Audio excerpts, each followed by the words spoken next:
তো আমি সকলের উদ্দেশ্যে একটা কথা বলবো, সেটা হচ্ছে আমি কোনোদিন কখনো আর কি প্রাইভেট পড়ি নাই। আসলে আমার বড় ইচ্ছা আছে যে মানুষের সেবা করব এবং নিজের একটা হাসপাতাল বানাবো। সেখানে আমি বসবো এবং ভিজিট ধরবো। আমার 2,000 টাকা ভিজিট ধরা আমার উচিত। আপনারা কি বলে? হুম।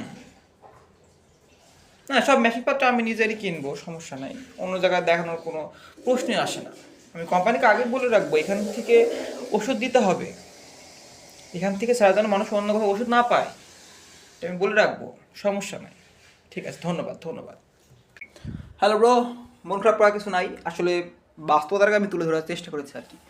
বেশিরভাগ ক্ষেত্রেই এটা কিন্তু হয়। অনেক অনেক অভিনন্দন তোমাকে। সামনে এগিয়ে যাও আর আমাদের জন্য দোয়া করো। কেউ যদি আমার কথাগুলোকে অস্বীকার করতে চাও, তাহলে আমি তাকে বলবো যে তোমার আশপাশে থাকা কোনো বড় হাসপাতালে গিয়ে একটু খোঁজ খবর নিয়ে দেখো। একটা রিপোর্ট করা লাগবে না, তারপরে তোমার ডাক্তার বলবে যে এইখান থেকে করতেই হবে, এখানে ছাড়া আমরা দেখতে পারবো না, কারণ রিপোর্টটা হয়তো বোঝা যাচ্ছে না। যেটা দরকার না সেই ওষুধটাই দিবে, যেটা দরকার সেই ওষুধটাও দিবে।